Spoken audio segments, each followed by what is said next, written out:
आप देख रहे हैं कैपिटल टीवी उत्तर प्रदेश। स्वागत है आज की इस स्पेशल स्टोरी में, जहां बात होगी यूपी की सियासत की, जो इस वक्त अपने सबसे गर्म दौर से गुजर रही है। उत्तर प्रदेश की राजनीति में इन दिनों जबरदस्त उथल पुथल मची हुई है। जैसे जैसे चुनाव की तारीखें करीब आ रही है, राजनीतिक दलों की हलचल तेज हो गई है। हर पार्टी अपनी अपनी रणनीति को धार देने में जुटी हुई है, लेकिन इस पूरे सियासी समर में सबसे ज्यादा सुर्खियों में है समाजवादी पार्टी, जिसकी रणनीति पर इस वक्त कई सवाल खड़े हो रहे हैं। एक तरफ पार्टी के भीतर गुटबाजी खुलकर सामने आ रही है।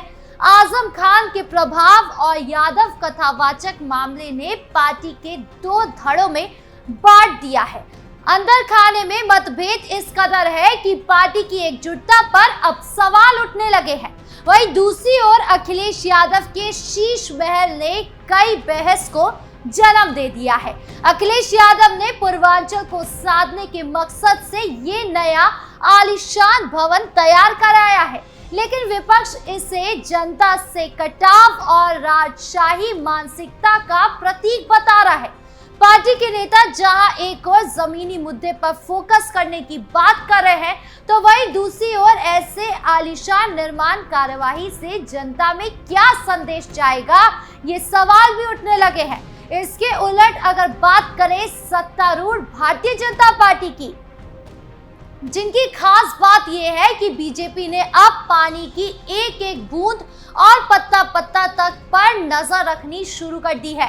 ये कहना गलत नहीं होगा कि अब पत्ता का कार्ड भी बीजेपी ने खोज लिया है, यानी जो भी चाल विपक्ष चलने की कोशिश करेगा, उसके जवाब में बीजेपी के पास पहले से ही रणनीति तैयार है। तो कुल मिलाकर यूपी की राजनीति में इस वक्त बेहद दिलचस्प मोड़ खड़ा है। तो क्या कुछ चल रहा है पार्टी के बीच, जानेंगे विस्तार से।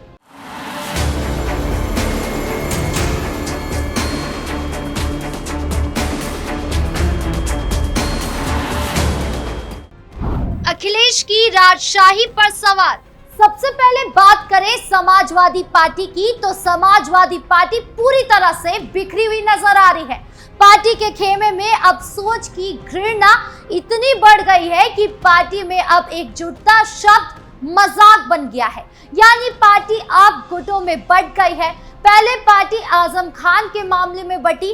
आजम खान अखिलेश यादव के करीबी नेता हैं और बड़ा वोट बैंक माने जाते हैं, लेकिन जब से वो कुछ मामले में जेल गए हैं, अखिलेश यादव ने मानो उनसे और उनके मामले में पलड़ा झाड़ लिया हो। और अखिलेश यादव के इस रवैये के कारण पार्टी आज दो गुटों में बंट गई है, जहां पार्टी का एक गुट कहता है कि आजम खान को जेल जाने से अखिलेश यादव बचा सकते थे, उन्होंने कार्यवाही को होने दिया। तो वही दूसरा गुट कहता है कि आजम खान की जरूरत ही नहीं है, वो जेल में है तो रहे, चुनाव में उनकी जरूरत नहीं है। यानी कुल मिलाकर पहले पार्टी इस मामले में बटी, इसके बाद सपा खेमे में एक बार फिर दरार देखने को मिली जब इटावा कथावाचक कांड देखने को मिला, जिसमें जब अखिलेश यादव ने पिछड़ा शब्द का इस्तेमाल करते हुए बयान दिया तो यादव समाज नाराज हो गया, और जब अखिलेश यादव ने यादव का समर्थन किया तो ब्राह्मण नेता ही नाराज हो गए। यानी प्रदेश में छोड़िए, पहले पार्टी में ही यादव बनाम ब्राह्मण की सोच टकराने लगी है। यानी गुटबाजी के कारण और अखिलेश यादव की मानसिकता और बयान के कारण आज अखिलेश यादव सवालों के घेरे में आ गए हैं और पार्टी कमजोर होती जा रही है। तो वहीं दूसरी तरफ समाजवादी पार्टी को और कमजोर करने और सत्ता को बैठे बिठाए मुद्दा देने का काम अखिलेश यादव ने फिर कर दिया है। दरअसल अखिलेश यादव ने आजमगढ़ में अपना शीश महल बनवाया है, बिल्कुल वैसा ही जैसा दिल्ली के पूर्व मुख्यमंत्री और आम आदमी पार्टी के मुखिया अरविंद केजरीवाल ने बनवाया था। इस शीश महल पर कोई सवाल ना उठाए, इसीलिए नेता ने ऑफिस भी बनवाया है, लेकिन सवाल तो अभी भी उठ रहे हैं। जो नेता पानी पी पी कर सत्ता पक्ष को गरीबी, रोजगारी, पिछड़ा, दलित, अल्पसंख्यक के नाम पर गरियाता था, आज वो खुद ही अपना जगह जगह पर शीश महल खड़ा कर रहा है। आपको बता दें कि सपा का कहना है कि आजमगढ़ के इसी नए आशियाने से सपा सुप्रीमो अखिलेश यादव पूर्वांचल को साधने का काम करेंगे। सपा सुप्रीमो अखिलेश यादव के इस आशियाने के निर्माण की मॉनिटरिंग आजम खान से लोकसभा सांसद धर्मेंद्र यादव के साथ पार्टी के पदाधिकारी कर रहे हैं। सपा सांसद धर्मेंद्र यादव ने भी बड़े भाई अखिलेश यादव के आगमन को लेकर आजमगढ़ में डेरा डाल दिया है। 3 जुलाई को जिले के दौरे पर आ रहे अखिलेश यादव के इस नए ठिकाने का शुभारंभ कर कार्यकर्ता को भी संबोधित करेंगे। अखिलेश यादव के आगमन को लेकर तैयारी जोरों पर चल रही है। तो वहीं बता दें कि आजमगढ़ सीट से मुलायम सिंह यादव, अखिलेश यादव सांसद रहे हो या वर्तमान सांसद धर्मेंद्र यादव, ये भी लोग आजमगढ़ से इमोशनल रिश्ता जोड़ते हैं।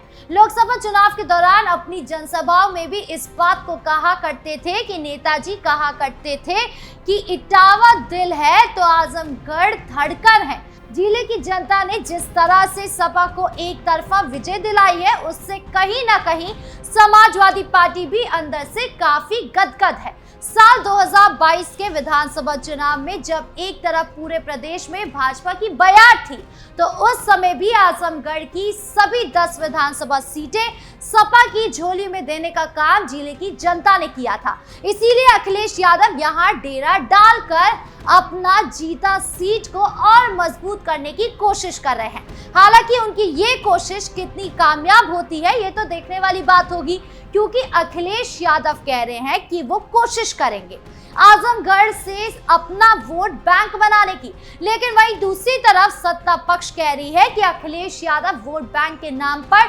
जगह जगह अपना आशियाना बना रहे हैं। अगर विपक्ष में रहकर ये हाल है, तो गलती से अगर सत्ता में आ जाए तो यूपी को कंगाल कर ही छोड़ेंगे। भाजपा ने ढूंढी पीडीए की काट। अब बात करें भाजपा की, तो सीएम योगी एक तरफ अपने कामों से विपक्ष की नींद उड़ाते रहते हैं, तो वहीं दूसरी तरफ उत्तर प्रदेश को सुकून की नींद भी देते हैं। उनके बुलडोजर एक्शन और एनकाउंटर एक्शन से विकास में गति आई है और अपराध संख्या घटा है। यानी योगी सरकार को अपने काम और रणनीति पर पूरा कॉन्फिडेंस है कि वो आगामी चुनाव में अच्छा प्रदर्शन करेंगे।